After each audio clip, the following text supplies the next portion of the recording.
wabarakatuh. Nama saya Sartika Sari, SSM HUM. Saya adalah dosen tetap di program studi pendidikan bahasa dan sastra Indonesia Universitas Prima Indonesia dengan NDDN 01019202. Video ini adalah bagian dari pernyataan diri dosen unjuk kerja Tridharma Perguruan Tinggi atau PDD UKT-PT bidang pengajaran yang berbentuk audio visual. Saya mengajar di program studi pendidikan bahasa dan sastra Indonesia Universitas Prima Indonesia sejak tahun 2019 dengan kualifikasi akademik ilmu sastra atau konsentrasi sastra Indonesia. Dengan kualifikasi keilmuan tersebut, saya ditugaskan mengajar mata kuliah di dalam rumpun ilmu sastra, misalnya mata kuliah teori sastra, sastra bandingan, dan kritik sastra. Dalam kesempatan ini, saya akan menjelaskan secara komprehensif mata kuliah kritik sastra.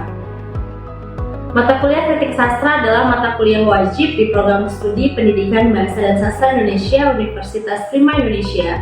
Mengingat profil lulusan dari program studi ini adalah pendidik pemula, peneliti pemula, dan wirausahaan pemula di bidang bahasa dan sastra Indonesia. Dengan profil lulusan tersebut, maka kompetensi dalam menilai dan mengkritik karya sastra adalah salah satu kebutuhan penting yang harus dipenuhi melalui pembelajaran yang integratif, fleksibel, dan adaptif. Mata kuliah kritik sastra memiliki bobot 2 SKS. Dalam pembelajaran kritik sastra, saya mengimplementasikan pendekatan DIA atau Delivery, Interaction, dan Assessment. Mata kuliah kritik sastra adalah mata kuliah yang membahas mengenai prinsip kritik, pendekatan kritik, dan aliran kritik serta penerapannya terhadap karya sastra Indonesia baik sejak zaman klasik maupun sampai karya-karya mutakhir. Adapun capaian pembelajaran dalam mata kuliah ini adalah: pertama, mahasiswa mampu membandingkan dan memahami prinsip-prinsip dasar, fungsi, dan aspek kritik sastra. Kedua, mahasiswa mampu memberi penilaian terhadap sebuah karya sastra dengan menggunakan pendekatan struktural. Ketiga, mahasiswa mampu melakukan kritik terhadap berbagai genre karya sastra dengan pendekatan kritik-kritik post-struktural. Misalnya pendekatan feminis, dekonstruksi, postkolonial, atau reader response. Dalam mata kuliah ini, saya juga mencoba mengembangkan kemampuan mahasiswa dalam berpikir kritis, logis, sistematis, dan kreatif melalui penelitian. Saya berupaya melakukan pemenuhan aspek kognitif mahasiswa melalui pemahaman tentang sejarah, perkembangan, pendekatan, dan metodologi dalam melakukan atau menulis kritik sastra. Saya biasanya juga menyiapkan sejumlah referensi yang relevan dalam tiap topik dalam perkuliahan dan saya publikasikan di platform Spada yang bisa diakses mahasiswa beberapa minggu sebelum perkuliahan. Sehingga sebelum masuk ke kelas, mahasiswa sudah memiliki bekal pengetahuan yang juga diperkaya dengan baca-bacaan lain yang relevan. Dalam pelaksanaan mata kuliah ini, saya memberikan proyek bagi mahasiswa untuk mengkritik sebuah karya sastra, kemudian menuliskannya dalam bentuk artikel, dan kemudian dipublikasikan di surat kabar atau media-media digital yang menerima tulisan kritik sastra. Dalam pembelajaran di kelas, saya mengupayakan bentuk-bentuk aktivitas yang bervariasi, misalnya presentasi, ikut membaca puisi, membaca cerpen, diskusi topik, ataupun diskusi tulisan mahasiswa. Saya yakin dengan adanya variasi kegiatan tersebut, pembelajaran kritik sastra di kelas tentu akan berdampak baik bagi mahasiswa.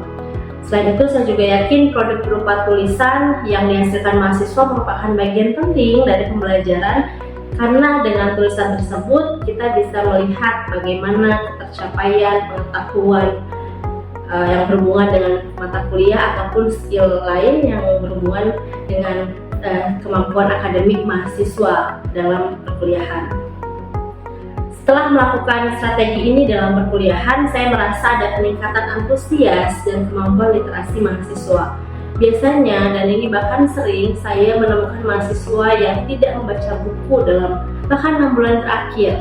Maka dalam mata kuliah ini, saya berusaha membiasakan dan mewajibkan mahasiswa untuk memiliki daftar bacaan sendiri yang itu akan menjadi target bacaan mahasiswa dalam satu semester. Beberapa dari bacaan tersebut juga dijadikan sebagai objek kritik bagi tugas akhir mahasiswa. Dalam mata kuliah ini saya melakukan 2 asesmen, yaitu pertama kuis yang secara random pada beberapa pertemuan, kemudian pretest dan post-test pada platform Spada. Temuan-temuan dari ketiga asesmen tersebut menjadi dasar bagi saya dalam melakukan evaluasi, pengembangan atau perubahan metode belajar agar tetap memenuhi target yang telah ditetapkan. Komponen penilaian yang saya lakukan yaitu 40% dari tugas akhir atau UAS berupa artikel kritik sastra. Jika mahasiswa berhasil mempublikasikannya ke surat kabar, tentu akan menjadi nilai tambah bagi mahasiswa. Kemudian 30% dari UTS yang dilaksanakan dari platform Spada, dan saya juga biasanya meminta kerangka artikel mahasiswa untuk dilihat bagaimana progres yang mahasiswa lakukan. Kemudian 20% dengan rincian 10% kehadiran dan 10% sikap berupa penilaian terhadap kejujuran dalam menulis artikel, kedisiplinan dan ketepatan waktu, serta keaktifan dalam setiap diskusi. Baik, sebagai penjelas dari paparan saya, berikut saya sertakan video pembelajaran mata kuliah kritik sastra. Baik, Assalamualaikum warahmatullahi wabarakatuh. Selamat siang semua. Siang, Bu. Baik, Bu. Tampak suhunya ya, karena hari ini kita akan mempelajari topik baru. Mungkin kalau di SMA itu tidak ada. Hari ini kita akan belajar topik baru, dan sebelum itu perkenalkan dulu, saya Syafiqa Sari. Saya adalah dosen tetap pendidikan bahasa Indonesia, dan saya akan mengampu mata kuliah kritik sastra selama 1 semester ke depan. Jadi selama 1 semester ini kita akan bekerja sama untuk mengkaji, menganalisis, mempelajari sampai akhirnya nanti ada output yang kita buat sebuah tulisan kritik. Ya. Sebelum mulai kuliah, ada baiknya kita berdoa menurut agama dan kepercayaan masing-masing. Berdoa dulu. Berdoa selesai. Oke. Ada patah bilang, orang boleh sepintar apapun, tapi kalau dia tidak menulis, dia akan tertelan oleh zaman. Kita tahu. Jadi sepintar apapun nanti kalian, kalau tidak menulis akan tertelan zaman. Dan hari ini kita akan membaca tulisan-tulisan orang melalui mata kuliah kritik sastra. Tapi sebelum itu, ada yang sudah membaca materi di Spada? Sudah. Silakan. Siapa? Ayu, boleh. Hari ini materi kita apa ini? Kritik sastra. Kritik sastra itu apa? Kalau sekilas sudah dibaca di materi. Oke, ada yang bisa melengkapi Ayu? Ya, silakan Vanessa. Karya sastra itu cabang ilmu sastra yang bertujuan untuk evaluasi karya atau teks dalam sastra. Oke, ya itu ya. Nanti saya akan jelaskan. Materi sudah dilihat, Spada sudah masuk ya. Presensi jangan lupa tadi sudah ya. Nanti ada pretest dan nanti ada post-test yang harus dikerjakan. Pretestnya nanti kita akan penilaian di kelas. Oke. Kita akan masuk materi pertama. Sebenarnya apa itu kritik sastra? Sebagai calon pendidik bahasa dan sastra Indonesia, mempelajari dan memiliki kemampuan untuk mengkritik, menilai sebuah karya itu penting. Jangan sampai nanti siapa namanya Kristina jangan sampai mengajarkan karya sastra yang tidak tepat pada siswa. Karya sastra kan banyak di Indonesia, mancanegara. Misalnya ini, ada karya sastra yang memang berhubungan dengan sara atau pornografi. Tidak boleh dimasukkan ke kelas. Tidak boleh kalian jadikan sebagai bahan ajar. Itulah kenapa kemampuan untuk mengkritik harus dimiliki calon pendidik. Ya, jadi bisa menilai. Tidak semua karya sastra bisa dijadikan sebagai bahan ajar. Bu, saya baca tilik, Bu, boleh nggak sebagai bahan ajar? Lihat dulu apa isinya. Ya, caranya bagaimana, Bu? Ini. Mata kuliah ini akan membawa mahasiswa kalian untuk mengenal prinsip kritik, pendekatan kritik, dan aliran kritik yang digunakan dan ada di Indonesia dan kita gunakan dalam kajian-kajian kita. Nanti kita tarik akarnya dari dunia mancanegara karena memang akarnya dari sana ya. Dan untuk mata kuliah ini secara khusus saya akan mengajak kalian untuk membandingkan, memahami prinsip-prinsip dasar, fungsi dan aspek-aspek kritik sastra. Kemudian memberi penilaian sampai akhirnya nanti saya inginnya ada output dari mahasiswa berupa esai kritik yang isinya mengkritik karya sastra. Karya sastranya apa? Boleh kita tentukan. Ini salah satu referensinya, ini bukan buku yang saya tulis sendiri ya. Jadi nanti kalian boleh cari bukunya di toko-toko buku. Apakah di Gramedia ya, saya tidak di Gramedia, tapi nanti ada di toko buku yang saya tuliskan ya. Kita mulai dari sejarah dan perkembangan kritik sastra. Tak kenal maka saya. Kalian akan mengawal apa sih Bu, dari mana sih awalnya ini? Kalau kita lihat dari sejarahnya, kritik sastra itu adalah ilmu yang mulai karya sastra dan sejak masa Renaissance, kalau kalian ingat abad pertengahan kan, itu kan masa-masa banyak filsuf-filsuf lahir. Ketika banyak yang lahir, banyak tulisan, disitulah mulai ada kritik. Meskipun tidak secara spesifik namanya kritik sastra, tapi kritik terhadap sebuah karya lahir dari sana. Ya kalau di beberapa literatur ada menunjukkan per abad 150 sebelum Masehi dan lain-lain. Tapi secara umum ini yang ada masa pertengahan dan Inggris terutama ya, setelah masa pertengahan Yunani, perkembangan ilmu pengetahuan di Inggris itu sejak abad 17.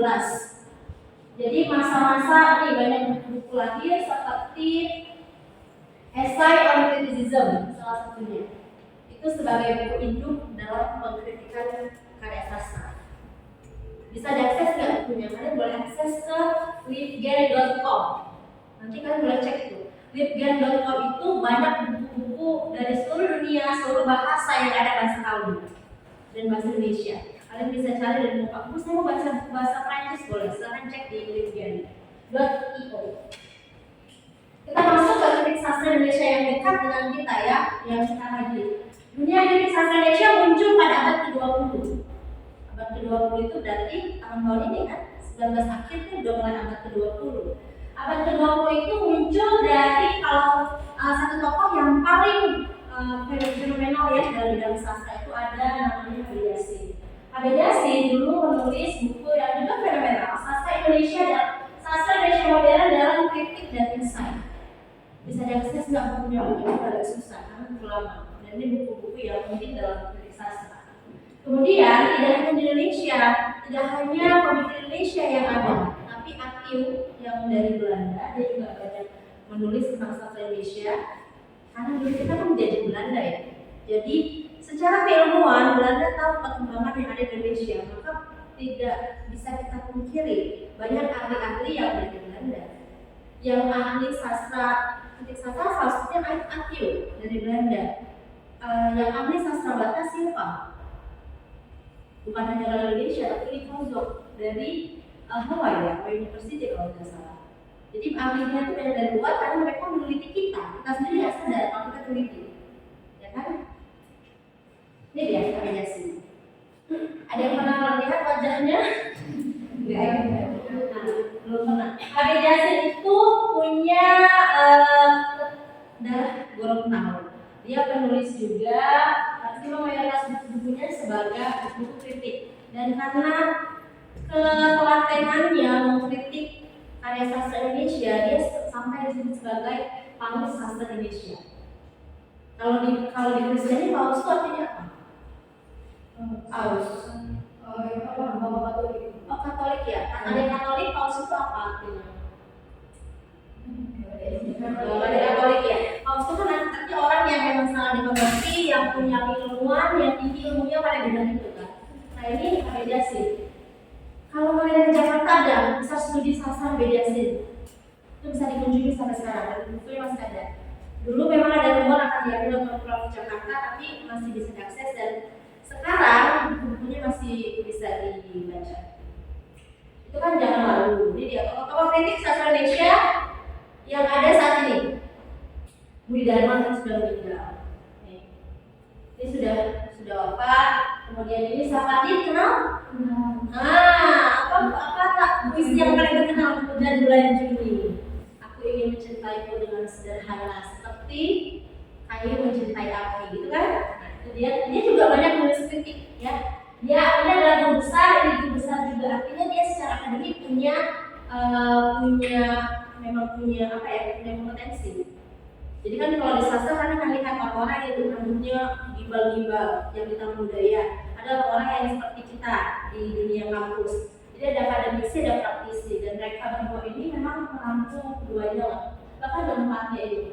Ini dari Hayek, kalian boleh baca bukunya, bagus sekali buku filsafat dan berkaitan dengan kritik sastra. Yang termuda ini ada Jody Putra, ini juga banyak menulis kritik dan beliau alumnus Universitas Indonesia. Jadi semua ini bisa kalian akses sampai sekarang dan harus tahu. Jadi mempelajari sebuah topik yang kalian butuh memang harus diikuti dengan rasa penasaran terhadap orang-orang yang berkecimpung di bidang itu. Stalking aja. Jadi kalau selama ini stalking mantan, sekarang ganti stalking. Oh, kayaknya penasaran sama pemikirannya Pak Sapardi. Stalking Pak Sapardi. Bagus begitu ya. Oke, ini perkembangan kritik sastra saya akan ini ya, sampai bisa lihat nanti kalian bisa akses juga di sana secara lebih intensif. Ini pertama formalisme Rusia.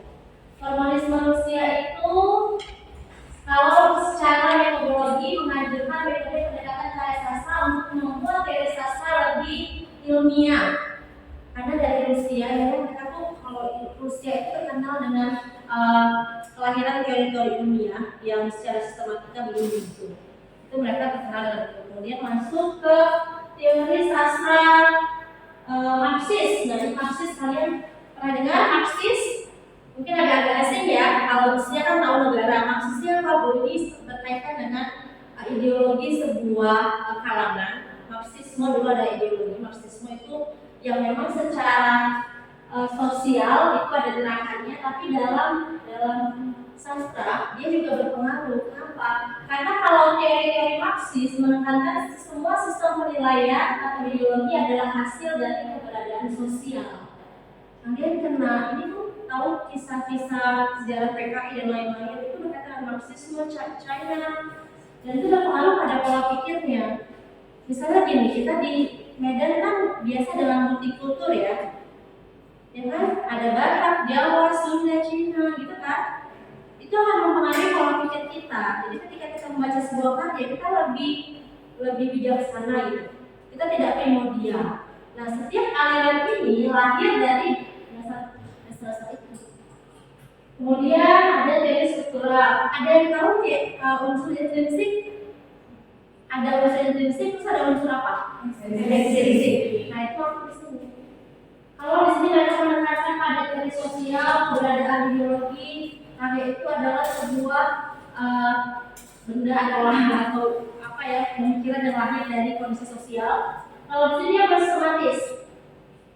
Oh, kita bedakan dulu, mengkritiknya secara intrinsik atau ekstrinsik. Itu di masa-masa struktural. Kemudian masuk di pasca struktural. Jadi ketika si Kristen sibuk meneliti intrinsiknya, si Ayu sibuk meneliti ekstrinsiknya, masuklah era-era gelombang si Vanessa yang bilang kita nggak perlu fokus pada keduanya lagi, kita fokus pada isunya. Nah, itu ada di pasca struktural. Di pasca struktural inilah banyak lahir teori-teori feminisme, terus ada new socialism, dekonstruksi, semua lahir di sini. Agak kelihatan ya, dengarnya. Tapi nanti kalau anak-anak kalian itu harus tahu di pertemuan-pertemuan selanjutnya kita akan bahas itu satu-satu. Dan terakhir ini ada teori-teori yang mengedepankan pada pembaca. Misalnya, saya sudah punya karya, saya kasih ke Ayu, saya akan meneliti saya sebagai nanti misalnya si Kristen penelitinya. Kristen tidak lagi peduli mengurusi karya saya, tapi dia mau melihat bagaimana responnya Ayu terhadap karya saya. Itu namanya reader response. Bagaimana, apakah si Ayu tercuci ideologinya dengan membaca karya saya atau tidak? Nah, itu akan diteliti oleh Kristen pada cara ini. Jadi memang Bapak Ibu rekan-rekan mahasiswa, cara mengkritik karya sastra itu banyak.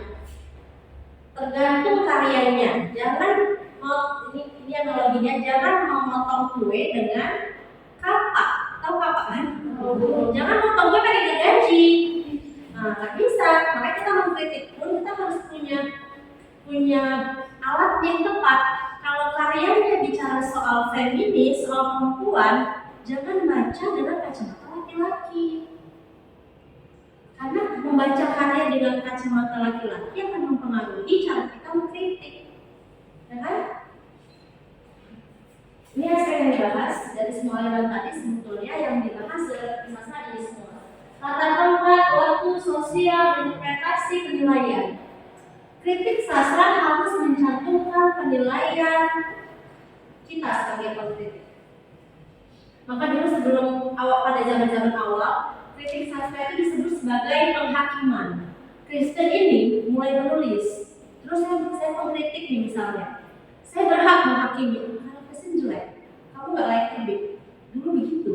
Jadi kan nggak banyak penulis yang berani menulis karena kena mental. Aku nggak berani lagi menulis, aku dikritik, habis gitu, sakit hatiku. Tapi seiring perkembangan waktu keilmuan, mulailah muncul gagasan-gagasan baru. Sebetulnya kritik sastra tidak untuk menghakimi layak atau tidak, tapi kita mengkritik dari semua struktur yang ada, bagaimana karya ini, bagaimana kekuatan karya ini, bagaimana kelemahannya. Itu yang penting ya. Kemudian sebentar ya.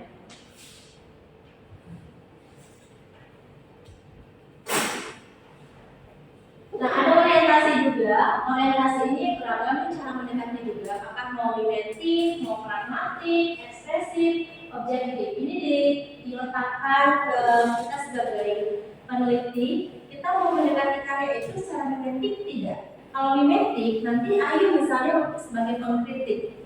Kemudian dia mau kritik karyanya Christine, tapi dia menggunakan pengalamannya sendiri.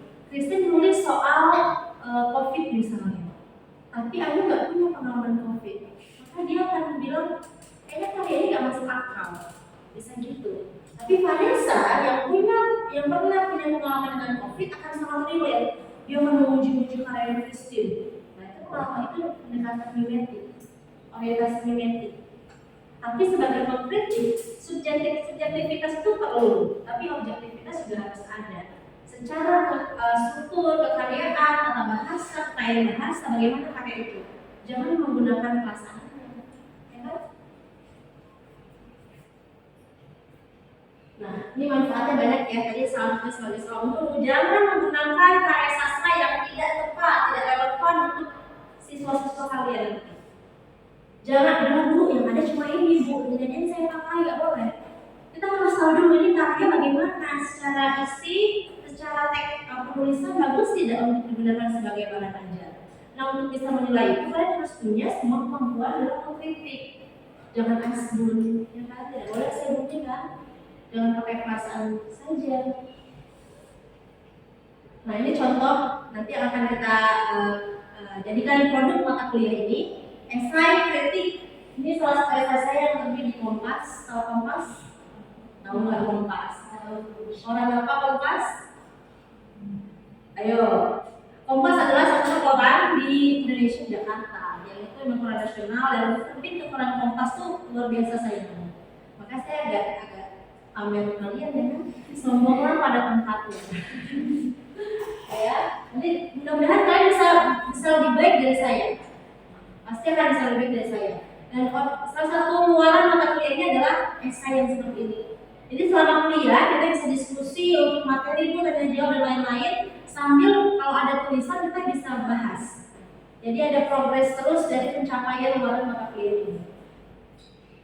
Nah ini ada satu. Kita kan sudah banyak materi. Sebagai pengayaan supaya begini ya penggunaan kritik itu, saya ada tantangan untuk kalian. Kita akan membaca dan menilai secara sepintas dulu. Ini karya ini bagaimana? Untuk tahu ya. Tapi sebelum itu saya akan tanya lagi nih kalian, karena saya bersuka nanya ya. Saya kalau ada itu sukanya nanya daripada saya ceramah terus-terusan. Kenal Hasan Albana tidak? Belum ya. Nah beliau adalah satu sastrawan di Sumatera Utara. Jadi saya mengenalkan karya sastra semut untuk kalian. Saya pengen tahu di mana Bumi Batu Cepija. Di situ langit dijunjung. Kalau kalian di Sumatera Utara, tahu lah karya-karya kasus kayak sastra semut. Banyak sastrawan selanjutnya sampai ke Sari, kan? Oke, ada yang berani baca puisi? Siapa Sri ya? Sri boleh? Silakan saya mau baca dari depan, atau dari sini aja ya. Yang lainnya menyimak ya sambil namanya pengkritik. Kalian adalah orang yang mengkritik di politik sastra. Sambil mendengar dia membaca, kalian mengkritik. Oh, ini puisi bagaimana ya? Nah, di sini. Deli, karya Hasan Al-Banna. Sepasang mata yang tenang adalah engkau. Geraimu selipar penuh sapi, tak sudah diperas, tak tuntas diperas. Engkau tahu, kampung Medan kian membuka, pohon-pohon yang menyala, gedung-gedung menimang kilau. Meski tubuh jalan menyandang banyak. Deli, gericik yang parah, pusat segala rasa, rambut panjang yang lalai bersisir, ibu yang kerap dikenyah diusir. Aku tahu, orang-orang menurunkan matahari dari perut merkuri, sedang rahimmu cuma semayaman diri, semata laci bagi kesah dan dendam. Deli, Deli, puisi yang ditikam sepi berkali-kali, tapi tak mampu.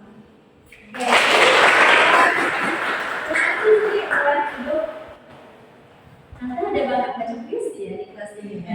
Harus gitu, guru tuh harus mengeteller. Kayak guru bahasa dan sastra Indonesia, semuanya. Ya, semua bisa lah pokoknya. Puisi dari Hasan Al-Banna. Kalau kita mendengar sering membaca, kayaknya nggak ada masalah ya. Kayak mendayu-dayu enak gitu, dan karena beliau adalah sastrawan, kamu nggak boleh dikritik, nggak boleh gitu. Kita harus berani mengkritik. Ya, dulu waktu saya semester 5, saya pernah mengkritik karyanya Pak Sapardi yang tadi. Tahu kan? Udah saya tunjukkan. Saya kirim ke Kompas. Terus saya di-email sama Kompas, Mbak, kami mau menerbitkan karya Mbak yang dikritik untuk buku Pak Sapardi. Tapi boleh nggak Mbak tambahkan satu paragraf yang isinya kritikan untuk Pak Sapardi? Kelemahan dari buku Pak Sapardi, Hujan Bulan Juni, yang novelnya. Baca nggak novelnya? Kan ada bisa novel kan? Saya kritikan novelnya. Kan saya sama sedikit ya, saya semester 5, Pak Sapardi adalah guru besar di UI dan sastrawan besar. Saya mau mengkritik dia, mau apa saya? Tapi saya memberanikan diri, saya kritiklah buku Pak Sapardi itu. Ternyata karya saya terbit di Kompas. Dan memang satu hari itu saya sengaja buka Facebook. Kenapa nggak buka? Takut. Saya takut sama fansnya Pak Sapardi. Kok kamu berani ngomong gini ke karya Pak Sapardi? Saya takut itu kan. Tapi ternyata tidak ada yang memberontak saya. Justru mereka, oh selamat ya kerja di Kompas, selamat ya pada gitu. Karena memang orang-orang juga tahu kalau kita menulis kritik sastra, kita harus menunjukkan apa penilaian kita. Nah, meskipun ini adalah sastrawan di Sumatera Utara, kita harus berani mengkritik. Pertanyaannya adalah, bagaimana penilaian Anda terhadap puisi tersebut? Yang ada yang tajam-tajamnya juga nggak masalah. Silakan, saya berani. Silakan. Kalau menurut saya puisi yang tadi ditulis itu kata-kata yang itu bikin menghidupkan suasana dan gambaran yang kuat, dan di situ juga emosi yang itu dapat masuk dengan sempurna gitu. Oh, jadi sempurna ya? Iya, begitu begitu. Oke, terima kasih Putri. Ada lagi yang mau coba? Yang ada kritik-kritikannya juga boleh. Silakan. Listin ada? Oh, pedas nih, pedas. Silakan. Tadi sudah baik, tapi cuma saya memberikan sedikit kelemahannya tentang kalau membaca puisinya, ekspresi mukanya tidak sesuai dengan tema dalam puisi. Oke, ini terkait kritik baca puisi ya namanya. Ada lagi yang tentang puisinya Pak Hasan yang tadi kata Putri sudah sempurna. Di dunia ini nggak ada yang sempurna. Karena yang sempurna itu cuma yang Maha Esa. Ayo, siapa yang berani mengkritik? Apapun itu yang menurut kalian kayaknya nggak ini Bu. Ada? Sri sendiri sebagai pembaca puisi ada tidak? Menurut saya puisi itu memang sudah baik, tapi dalam isinya itu masih kurang jelas sebenarnya untuk siapa gitu. Oke. Apa ini daya tangkap kalian penting bagi kritik sastra. Kita lihat nanti kalau kalian sudah masuk ke pendekatan feminis, ketika kita akan bahas ini lagi. Nih. Deli, gericik yang marau, usang segala risau, rambut panjang yang lalai disisir, ibu yang kuat dienyam diusir. Kan dia menggunakan gambaran Deli itu sebagai perempuan kan. Sungai Deli itu kan sungai, tapi penulis menggunakan analogi Deli itu sebagai tokoh perempuan. Menurut kalian bagaimana? Cocok ya? Kenapa laki-laki? Kenapa harus perempuan? Ada yang ingin marah-marah? Ya, kenapa lagi perempuan kan? Kenapa nggak laki-laki? Mungkin salah satu logikanya biasanya yang dianalogikan sebagai ibu, bumi adalah ibu, ya kan? Bumi adalah ibu, mungkin itu ya karena bahasa juga banyak tulis tokoh perempuan. Memang beliau satu tulis yang feminis. Nanti kita akan bahas di kajian feminis. Kalau memang ia adalah perempuan, terus yang lalai disisir, apakah memang perempuan itu harus disisirin orang? Emangnya perempuan nggak bisa sendiri? Kalau gimana jadi kesana? Emangnya perempuan nggak bisa pergi sendirian harus temenin sama laki-laki? Kan nggak juga kan? Nah nanti kita akan bahas kesana. Tapi secara hal ini sebagai pengantar untuk respon dari Putri, Sri, dan Kristin itu perlu kita pertimbangkan dalam membaca karya. Secara kata bahasa memang indah ya bahasanya ya. Kalian bisa tulis begini? Pasti bisa. Dia perlu latihan baru ya. Kemudian secara tema ini tema yang abadi karena memang persoalan kota itu akan menjadi kenangan yang tidak akan pernah usai. Kalau kenangan mantan buang pada tempatnya. Jadi kalau yang seperti ini akan abadi. Dibaca terus semakin bagus ya. Oke, itu saja untuk topik sejarah dan perkembangan sastra. Apakah ada pertanyaan? Ya, silakan Kristin. Tadi kan Ibu sudah menjelaskan tentang kebanyakan teori-teori tentang sastra. Jadi saya mau menanya tentang perkembangan kritik sastra. Jadi Ibu sudah menjelaskan salah satu dari perkembangan kritik sastra yaitu formalisme Rusia. Nah, jadi formalisme Rusia itu tadi seperti yang Ibu katakan juga yaitu sebuah karya sastra yang membuat tentang sastra dari dunia.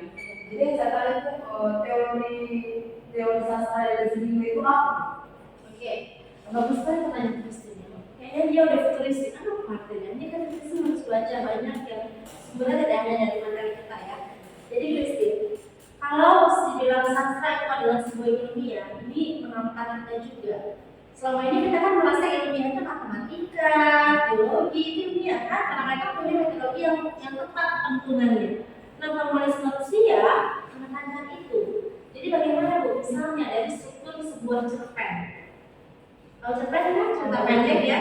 Kita kan kalau baca cerpen karena cerpen sekali duduk ya, cerita sekali duduk, bacanya selesai. Tapi kalau bagi formalisme Rusia nggak bisa gitu. Ada salah satu teorinya narratologi namanya. Narratologi itu bicara soal bagaimana narasi ditulis sehingga mempengaruhi sebuah tema misalnya, sebuah pencapaian dari penulisan. Kalau kita baca aku ingin ke sana, dia berujar pelan. Itu hal biasa bagi orang formalisme. Ini kan naratornya bilang ini, narator ini bukan vokalisator.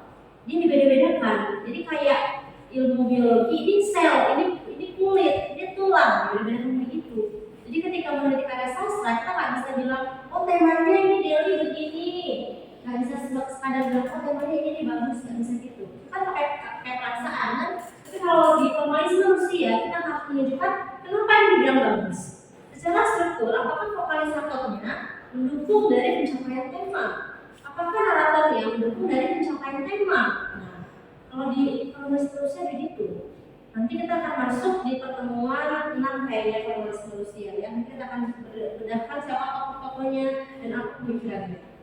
Nah, temuan-temuan itu tadi teori menunjukkan kalau sastra memang punya metodologi yang jelas. Gak bisa lagi ya meneliti karya sastra pakai perasaan. Jadi kalau kita bilang bagus, apa artinya?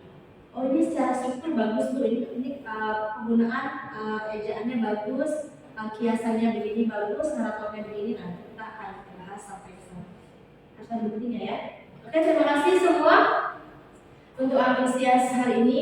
Kita akan ketemu lagi minggu depan dengan topik baru. Kita akan masuk ke konsep pendekatan dalam kritik sastra. Oke?